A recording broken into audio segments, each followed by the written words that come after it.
ಗೃಹಲಕ್ಷ್ಮಿಯರಿಗೆ ಬಹಳ ಮುಖ್ಯವಾದಂತ ಹೊಸ ಅಪ್ಡೇಟ್ ಅನ್ನ ತಿಳಿಸ್ಕೊಡ್ತಾ ಇದ್ದೀನಿ. ಈಗ ಎಲ್ಲರೂ 16ನೇ ಕಂತಿನ ಹಣಕ್ಕಾಗಿ ಕಾಯ್ತಾ ಇದ್ದೀರಾ. ನಿಮಗೆ ಭರ್ಜರಿ ಗುಡ್ ನ್ಯೂಸ್ ಅಂತ ಹೇಳ್ಬೋದು. ಯಾಕಂದ್ರೆ ನಿಮ್ಮ ಖಾತೆಗಳಿಗೆ 16ನೇ ಕಂತಿನ ಹಣ ಇವತ್ತ ಜಮಾ ಆಗ್ತಾ ಇದೆ. ಹಾಗಾದ್ರೆ ಇದ್ರ ಬಗ್ಗೆ ಕಂಪ್ಲೀಟ್ ಆದಂತ ಮಾಹಿತಿಯನ್ನ ತಿಳಿಸ್ಕೊಡ್ತಾ ಇದೀನಿ. ಇದು ಒಂದೇ ಅಲ್ಲ, ಬಹಳ ಮುಖ್ಯವಾದಂತ ಒಂದು ಹೊಸ ಅಪ್ಡೇಟ್ ಇದೆ. ಏನಪ್ಪಾ ಅಂತಂದ್ರೆ, ಇಲ್ಲಿವರೆಗೆ ಯಾರಿಗಾದ್ರೂ ಗೃಹಲಕ್ಷ್ಮಿ ಯೋಜನೆಯ ಹಣ ಬಂದಿಲ್ಲ ಅಂದ್ರೆ, ಪೆಂಡಿಂಗ್ ಇದ್ರೆ ಅಂದ್ರೆ 14ನೇ ಕಂತಿನ ಹಣ ಆಗಿರ್ಬೋದು, 13ನೇ ಕಂತಿನ ಹಣ ಆಗಿರ್ಬೋದು, 12ನೇ ಕಂತಿನ ಹಣ ಆಗಿರ್ಬೋದು, ಯಾವುದೇ ಒಂದು ಕಂತಿನ ಹಣ ಪೆಂಡಿಂಗ್ ಇದ್ರೆ ನೀವು ಹಣ ಪಡೆಯೋದು ಹೇಗೆ ಅನ್ನೋದ್ರ ಬಗ್ಗೆ ಕಂಪ್ಲೀಟ್ ಆದಂತ ಒಂದು ಹೊಸ ಅಪ್ಡೇಟ್ ಅನ್ನ ನಿಮ್ಗೆ ತಿಳಿಸ್ಕೊಡ್ತಾ ಇದೀನಿ. ನಾನು ಹೇಳೋ ರೀತಿ ಮಾಡಿದ್ರೆ ನಿಮ್ಗೆ ಯಾವುದೇ ಕಂತಿನ ಹಣ ಪೆಂಡಿಂಗ್ ಇದ್ರೂ ಕೂಡ ನಿಮ್ಮ ಖಾತೆಗಳಿಗೆ ಬರುತ್ತೆ. ಹೌದು ಸ್ನೇಹಿತರೆ, ಅಂತ ಒಂದು ಅದ್ಭುತವಾದಂತ ಒಂದು ಮಾಹಿತಿಯನ್ನ ನಿಮಗೆ ತಿಳಿಸ್ಕೊಡ್ತಾ ಇದೀನಿ. ಯಾಕಂದ್ರೆ ಪ್ರತಿಯೊಬ್ರು ಕೇಳ್ತಾ ಇರ್ತಾರೆ, ಸರ್ ನಮ್ಗೆ 13ನೇ ಕಂತಿನ ಹಣ ಬಂದಿಲ್ಲ, 12ನೇ ಕಂತಿನ ಹಣ ಬಂದಿಲ್ಲ, ಇನ್ನು ನಮಗೆ ಕೆಲವೊಂದು ಕಂತುಗಳ ಹಣ ಪೆಂಡಿಂಗ್ ಇದೆ ಅಂತ ಹೇಳ್ತಿರ್ತಾರೆ. ಸೊ ಅಂತವ್ರು ಕಡ್ಡಾಯವಾಗಿ ನೋಡ್ಲೇಬೇಕು. ಮತ್ತೆ ಬಹಳ ಮುಖ್ಯವಾದಂತ ಒಂದು ಹೊಸ ಅಪ್ಡೇಟ್ ಏನಪ್ಪಾ ಅಂತಂದ್ರೆ 16ನೇ ಕಂತಿನ ಹಣ. ಯಾಕಂದ್ರೆ ಪ್ರತಿಯೊಬ್ರು ವೇಟ್ ಮಾಡ್ತಾ ಇದ್ರ 16ನೇ ಕಂತಿನ ಹಣ ಇವತ್ತು ಬರುತ್ತೆ ಅಂತ. ಇನ್ನು ಕೆಲವರು 15ನೇ ಕಂತಿನ ಹಣ ಬಂದಿಲ್ಲ, ನಮಗೆ ಡಬಲ್ ಹಣ ಬರುತ್ತೆ ಅಂತ ವೇಟ್ ಮಾಡ್ತಾ ಇದ್ರ. ಸೊ ಹಾಗಾದ್ರೆ ಈ ಒಂದು ಹೊಸ ಅಪ್ಡೇಟ್ ಅನ್ನ ಕಡ್ಡಾಯವಾಗಿ ಎಲ್ಲರೂ ನೋಡ್ಲೇಬೇಕು. ಯಾಕಂದ್ರೆ ನಿಮ್ಮ ಖಾತೆಗಳಿಗೆ ಹಣ ಬರ್ಬೇಕಾದ್ರೆ ಕೆಲವೊಂದು ಹೊಸ ಅಪ್ಡೇಟ್ ಗಳನ್ನ ನೀವು ತಿಳ್ಕೊಳ್ಳೋದು ಬಹಳ ಮುಖ್ಯವಾಗಿರುತ್ತೆ. ಸೊ ಹಾಗಾದ್ರೆ ಬನ್ನಿ, ಇದೀಗ ಬಂದಿರುವಂತ ಈ ಒಂದು ಹೊಸ ಅಪ್ಡೇಟ್ ಗಳನ್ನ ನಿಮ್ಗೆ ತಿಳಿಸ್ಕೊಡ್ತಾ ಇದೀನಿ. ವಿಡಿಯೋನ ಆದಷ್ಟು ಪೂರ್ತಿಯಾಗಿ ನೋಡೋದಕ್ಕೆ ಟ್ರೈ ಮಾಡಿ, ಮತ್ತೆ ಎಲ್ಲರಿಗೂ ಈ ಒಂದು ಮಾಹಿತಿಯನ್ನ ಕೂಡಲೇ ಶೇರ್ ಮಾಡಿ.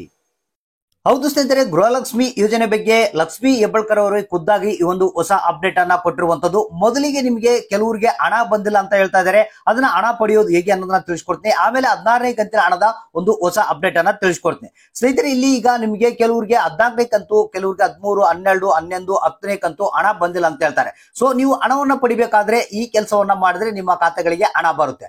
ಸೊ ಇಲ್ಲಿ ಏನ್ ಮಾಡ್ಬೇಕಪ್ಪ ಅಂತಂದ್ರೆ, ಮೊದಲಿಗೆ ನಿಮ್ಮ ಆಧಾರ್ ಕಾರ್ಡು, ರೇಷನ್ ಕಾರ್ಡು ಮತ್ತೆ ನಿಮ್ಮ ಒಂದು ಗೃಹಲಕ್ಷ್ಮಿ ಯೋಜನೆಯ ಅಕ್ನಾಲಜ್ಮೆಂಟ್ ಕಾಪಿಯನ್ನ ತೆಗೆದುಕೊಂಡು ನೀವು ಎಲ್ಲಿ ಅರ್ಜಿಯನ್ನ ಸಲ್ಲಿಸಿರ್ತೀರ ಅಂದ್ರೆ ಗ್ರಾಮ 1, ಕರ್ನಾಟಕ 1, ಬೆಂಗಳೂರು 1 ಅಲ್ಲಿ ಹೋಗಿ ಇದನ್ನ ನಮಗೆ ಹಣ ಬಂದಿಲ್ಲ, ಇಷ್ಟೇ ಕಂತಿನ ಹಣ ಬಂದಿಲ್ಲ, ಏನಾಗಿದೆ ಸ್ಟೇಟಸ್ ಅನ್ನ ಚೆಕ್ ಮಾಡಿ ಅಂತ ಕೇಳ್ಬೇಕು.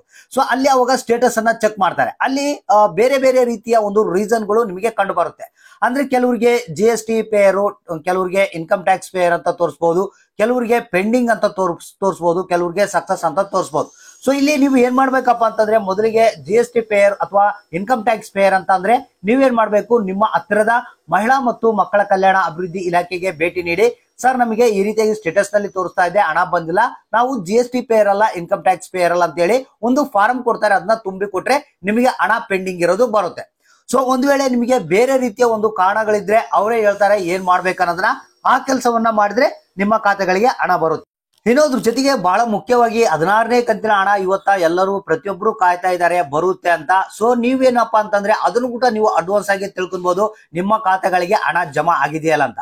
ಅಂದ್ರೆ ಅಲ್ಲಿ ನಿಮಗೆ ಏನು ಸ್ಟೇಟಸ್ ಅನ್ನ ಚೆಕ್ ಮಾಡಿದಂತ ಸಂದರ್ಭದಲ್ಲಿ ಅಲ್ಲಿ ನಿಮ್ಗೆ ತೋರಿಸುತ್ತೆ, ಅಂದ್ರೆ DBT ಪುಷ್ ಇದೆಯಾ ಅಥವಾ ನಿಮ್ಗೆ ಸಕ್ಸಸ್ ಆಗಿದೆಯಾ. ಸಕ್ಸಸ್ ಅಂದ್ರೆ ನಿಮ್ಮ ಖಾತೆಗಳಿಗೆ ಹಣ ಜಮಾ ಆಗಿದೆ ಅಂತ. ಸೊ ಒಂದ್ ವೇಳೆ DBT ಪುಷ್ ಅಂತಿದೆ ಅಂತಂದ್ರೆ ನಿಮ್ಮ ಖಾತೆಗಳಿಗೆ ಹಣ ಬರೋದಕ್ಕೆ ರೆಡಿ ಆಗಿದೆ ಅಂತ ಅರ್ಥ. ಸೊ ಒಂದ್ ವೇಳೆ ಪೆಂಡಿಂಗ್ ಅಂತಪ್ಪ ಅಂದ್ರೆ ಇನ್ನೂ ಲೇಟ್ ಆಗುತ್ತೆ ಅಂತ ಅರ್ಥ. ಈ ರೀತಿಯಾಗಿ ನೀವು ಸ್ಟೇಟಸ್ ಅನ್ನ ಚೆಕ್ ಮಾಡಿದ್ರೆ ನಿಮ್ಮ ಖಾತೆಗಳಿಗೆ ಹಣ ಯಾವಾಗ ಬರುತ್ತೆ, ಬಂದಿದೆಯಾ ಇಲ್ಲ ಅನ್ನೋದನ್ನ ನೀವು ತಿಳ್ಕೊಬಹುದು. ಇದೀಗ ಬಂದಿರುವಂತಹ ಮಾಹಿತಿ ಪ್ರಕಾರ, ಮಾಧ್ಯಮಗಳ ವರದಿ ಪ್ರಕಾರ DBT ಪುಷ್ ಆಗಿದೆ. ಹೌದು ಸ್ನೇಹಿತರೆ, 16ನೇ ಕಂತಿನ ಹಣ DBT ಪುಷ್ ಅನ್ನ ಲಕ್ಷ್ಮಿ ಹೆಬ್ಬಾಳ್ಕರ್ ಅವರೇ ಮಾಡಿರುವಂತದ್ದು. ಸೊ ಅಂದ್ರೆ ನಿಮ್ಗೆ ಬ್ಯಾಂಕ್ ಗಳಿಂದ ಟ್ರಾನ್ಸ್ಫರ್ ಆಗುವಂತ ಒಂದು ಸಾಧ್ಯತೆ ಇದೆ. ಅಂದ್ರೆ 16ನೇ ಕಂತಿನ ಹಣ ಬಿಡುಗಡೆ ಮಾಡೋದಕ್ಕೆ ಎಲ್ಲಾ ಸಿದ್ಧತೆಯನ್ನ ಮಾಡಿದರೆ.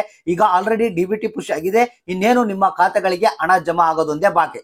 ಸೊ ಹಾಗಾದ್ರೆ ನೀವೇನ್ ಮಾಡ್ಬೇಕು, ಜಸ್ಟ್ ವೇಟ್ ಮಾಡ್ತಾ ಇರ್ರಿ, ನಿಮ್ಮ ಖಾತೆಗಳಿಗೆ ಅತಿ ಶೀಘ್ರದಲ್ಲೇ 16ನೇ ಕಂತಿನ ಹಣ ಬರೋದು ಪಕ್ಕಾ ಗ್ಯಾರಂಟಿ. ಸೊ ಇಲ್ಲಿ ಅದ್ರ ಜೊತೆಗೆ ಯಾರಿಗಾದ್ರೂ ಇನ್ನು ಹಣ ಪೆಂಡಿಂಗ್ ಇತ್ತಪ್ಪ ಅಂತಂದ್ರೆ ನಿಮಗೆ ಇನ್ನು ಕಾಲಾವಕಾಶ ಕಡಿಮೆ ಇದೆ, ನೀವು ಹೋಗಿ ಇಮಿಡಿಯೇಟ್ಲಿ ಸ್ಟೇಟಸ್ ಅನ್ನು ಚೆಕ್ ಮಾಡ್ಕೊಳ್ಳಿ. ಅದು ಏನ್ ಪ್ರಾಬ್ಲಮ್ ಆಗಿದೆ ಅಂತ ಮಹಿಳಾ ಮತ್ತು ಮಕ್ಕಳ ಕಲ್ಯಾಣ ಅಭಿವೃದ್ಧಿ ಇಲಾಖೆಗೆ ಭೇಟಿ ನೀಡಿ ನಿಮ್ಮ ಪ್ರಾಬ್ಲಮ್ ಅನ್ನ ಸಾಲ್ವ್ ಮಾಡಿಕೊಂಡ್ರೆ ನಿಮ್ಮ ಖಾತೆಗಳಿಗೆ ಈ ಒಂದು ಪೆಂಡಿಂಗ್ ಹಣ ಎಲ್ಲ ಜಮಾ ಆಗುತ್ತೆ.